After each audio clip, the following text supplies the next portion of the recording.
Hello students, कैसे हैं आप। स्वागत है आपका एक नए सेशन में, जहां पर हम लोग सीए फाउंडेशन के लिए जो फाउंडेशन का जो पेपर होता है आपको पता है, वहां पर आने वाली इंग्लिश को हम डिस्कस कर रहे हैं। कल के वीडियो में मैंने आपको जो है कुछ बेसिक चीज़ें सेंटेंस स्ट्रक्चर की, subject, verb, object, direct object, indirect object, predicate क्या होता है और कॉम्प्लीमेंट क्या होता है, सब्जेक्ट कॉम्प्लीमेंट क्या है, ऑब्जेक्ट कॉम्प्लीमेंट क्या है, सारी चीज़ें बता दी हैं। आज की वीडियो में इसी सेक्शन में हम जो है वर्ब को देखने वाले हैं कि वर्ब क्या होती है। ठीक है, वर्ब के बारे में मैंने आपको बता दिया है कि आप जानते हैं भाई, वर्ब जो होती है, वर्ब यानी क्रिया होता है, क्रिया का काम करती, क्रिया मतलब जो सब्जेक्ट काम करता है वो वर्ब है ना। यहाँ पर हम ऐसा कह सकते हैं कि भाई सब्जेक्ट के द्वारा किया गया कार्य, सब्जेक्ट जो कार्य करता है वो वर्ब होती है, ये बात हम जानते हैं। ठीक है ना। इसको हम इंग्लिश में कह सकते हैं कि एक्शन वर्ड्स, ऐसे शब्द जो किसी एक्शन का होना दर्शाता है, जैसे कि मैंने कहा रीड, स्लीप वगैरह वगैरह, ये सारी चीज़ें आप जानते हैं, ये वर्ब होती हैं। ठीक है ना। सब्जेक्ट के द्वारा किया गया कार्य, ये action denoting words are known as verbs. अब वर्ब्स के टाइप को हम देखते हैं यहाँ पर दोस्तों। आज का वीडियो बड़ा इंपॉर्टेंट वीडियो, जुड़े रहिएगा अंत तक। देखिए, वर्ब की अगर हम बात करते हैं तो उसको हम दो भागों में बांटते हैं। सबसे पहला आया हमारा मेन वर्ब और दूसरा हमारा आया ऑक्सिलियरी या हेल्पिंग वर्ब। ठीक है, सबसे पहली बात हमने करी, इसको दो भागों में बांटा, मेन वर्ब और ऑक्सिलरी या हेल्पिंग वर्ब।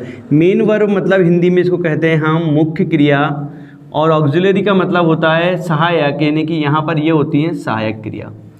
मेन वर्ब मतलब जो होता है जो सब्जेक्ट के द्वारा किया गया कार्य, जो एक्शन वर्ड्स होते हैं वो सारे मेन वर्ब कहलाते हैं।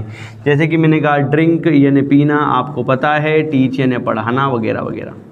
ठीक है ना, ये सारे क्या हैं आपके मेन वर्ब। वहीं ऑक्सिलरी वर्ब जो है, आपने अलग अलग ऑक्सिलरी वर्ब पढ़ी है, कहीं ईज पढ़ी होगी, एम पढ़ी होगी, आर पढ़ी होगी, वॉज पढ़ा होगा, वर्ब पढ़ा होगा वगैरह वगैरह। ठीक है, तो इनको हम अलग अलग क्लासिफाई करके समझेंगे कि किस वर्ब के सेक्शन में कौन सी वर्ब को रखा जाता है। तो पहले वर्ब को हमने, वर्ब यानी क्या होता है क्रिया, इसको दो भागों में बांट लिया है। पहला होता है मेन वर्ब यानी कि मुख्य क्रिया, और दूसरा होता है ऑक्सिलरी वर्ब। ऑक्सिलरी वर्ब क्या होती है, सेंटेंस में सहायता करने के काम आती है। इसके बाद जनरली मेन वर्ब आती है, अलग अलग फॉर्म्स में आती है। ठीक है ना, इसका काम जो है मेन वर्ब की सहायता करना है।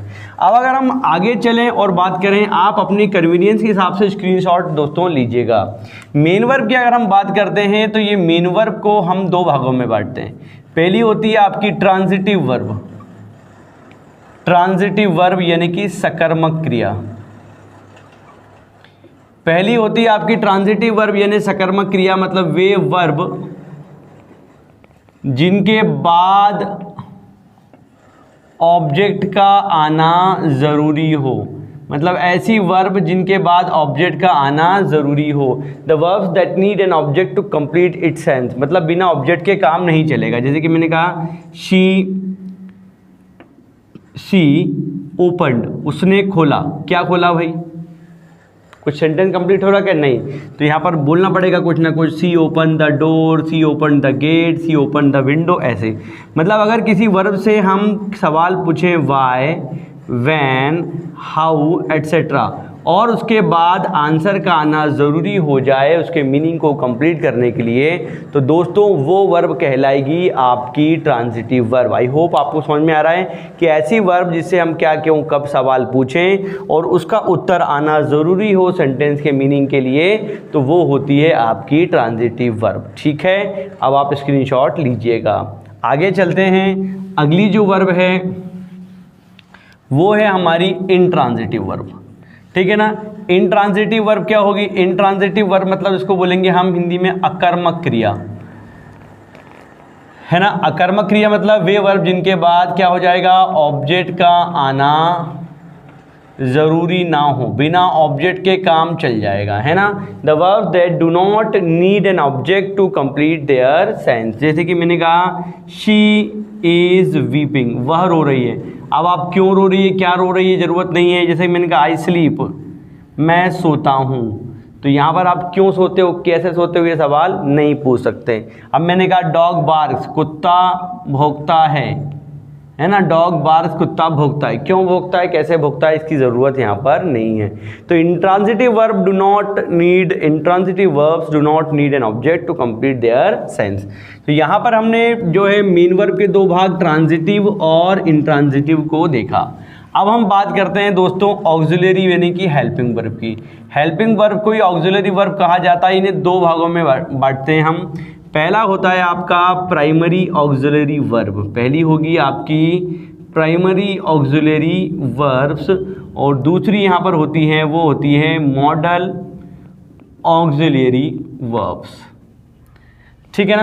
प्राइमरी ऑक्सिलरी वर्ब का मतलब होता है प्राथमिक सहायक जो है, प्राथमिक जो है हेल्पिंग वर्ब, जो प्राथमिक हेल्पिंग वर्ब उनको प्राइमरी बोलते हैं। इनको हम तीन भागों में बांटते हैं। पहला होता है आपका टू बी सेक्शन के अंतर्गत इज, एम, आर, वॉज और वर्ब जो है रखी जाती है। क्यों रखी जाती है, आप ध्यान से देखिए कि इन सबके बाद वर्ब की आईएनजी फॉर्म आ रही है ना। इनके बाद मेन वर्ब की आईएनजी फॉर्म आएगी। दूसरा है आपका डू, इसमें आएगी आपका डू, डिड और डज। अब यहाँ ध्यान से देखेंगे कि इन तीनों के बाद वर्ब की फर्स्ट फॉर्म आएगी। तीसरी इसकी जो फॉर्म है वो है आपकी हैव।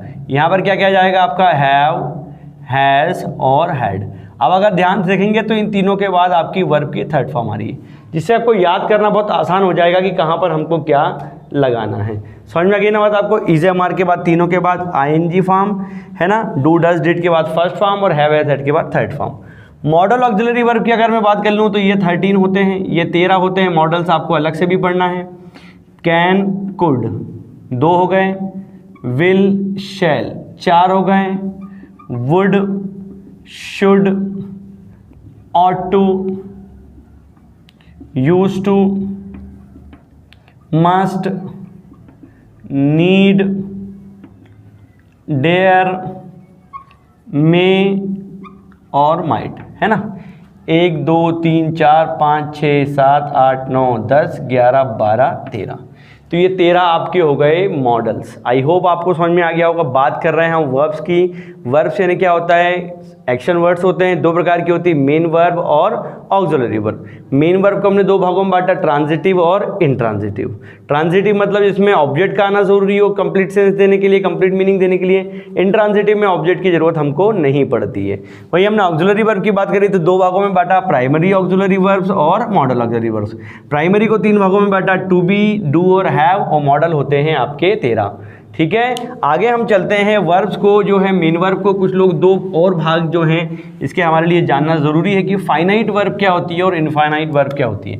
देखिए हम 2 चीज़ और देख लेते हैं। ये है फाइनाइट वर्ब और यहाँ पर आ जाएगा आपका इनफाइनाइट वर्ब। इनफाइनाइट वर्ब के अंतर्गत भी कई सारी चीज़ें हम पढ़ते हैं जैसे कि जीरंड, इन्फिनिटिव वगैरह वगैरह, है ना। यहाँ पर वे वर्ब जो अपने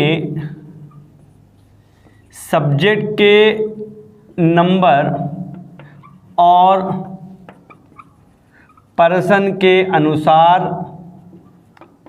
बदले, मतलब ऐसी वर्ब जो अपने सब्जेक्ट के अकॉर्डिंग चेंज हो। कैसे, जैसे कि मैंने कहा शी प्लेज हॉकी।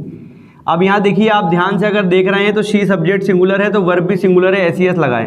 पर अगर मैं कहूँ कि they play hockey, way hockey खेलते हैं, तो दे प्ले हॉकी में आप देखिए वही प्ले वर्ब है पर यहाँ पर एस या एस नहीं लगा हुआ है। क्यों? क्योंकि मेरा सब्जेक्ट यहाँ पर क्या है, प्लूरल है, और यहाँ पर मेरा सब्जेक्ट क्या था, सिंगुलर। तो ऐसी वर्ब जो सब्जेक्ट के नंबर और पर्सन के अकॉर्डिंग चेंज होती कहलाती है फाइनाइट वर्ब। ठीक है, तो सी सब्जेक्ट सिंगुलर था तो ये प्ले में एस एस लगा दिया। इनफाइनाइट वर्ब जो होती है नॉन फाइनाइट, या इनको हम नॉन फाइनाइट बोल लेते हैं। नॉन फाइनाइट वर्ब क्या होती है, इन्फिनिट वर्ब क्या होती है, इसके अंतर्गत हम देखेंगे कि वे वर्ब जो अपने सब्जेक्ट के नंबर या पर्सन के अनुसार ना बदले। ऐसी वर्ब जिनको अपने सब्जेक्ट के नंबर या पर्सन से कोई लेना देना नहीं होता है। जैसे कि मैंने कहा she comes here to learn music, कि वहाँ यहाँ संगीत सीखने आती है। अब शी सब्जेक्ट सिंगुलर था, कम में एस लगा, पर लर्न में भी एस लगना चाहिए था, नहीं लगा। क्यों? क्योंकि इसके पहले क्या लगा है, टू, और टू के कारण क्या बन गई है, ये नॉन फाइनाइट वर्ब बन गई है, एक इन्फिनिटिव हो गया है टू। ठीक है ना, तो यहाँ पर इसके सब्जेक्ट या नंबर या पर्सन से कोई लेना देना नहीं होता है। नॉन फाइनाइट वर्ब के हम 3 भाग देखते हैं। इसमें आप आएगा आपका पहले इन्फिनिटिव आएगा, एक आएगा जीरंड और एक आएगा आपका इसमें पार्टिसिपल। ये तीनों इसके भाग हैं, ठीक है ना। नॉन फाइनाइट के अंतर्गत इन तीनों भागों को रखा जाता है। तो ये था दोस्तों एक वर्ब का वीडियो जिसमें अपन ने वर्ब के अलग अलग प्रकारों को समझा है। आई होप आपको समझ में आया होगा। समझ में आया है तो वीडियो को लाइक और कमेंट जरूर करें, मेरा उत्साहवर्धन करें। जुड़े रहिए हमसे आगे की पढ़ाई के लिए। फिर मुलाकात होगी अगले वीडियो में। जय हिंद।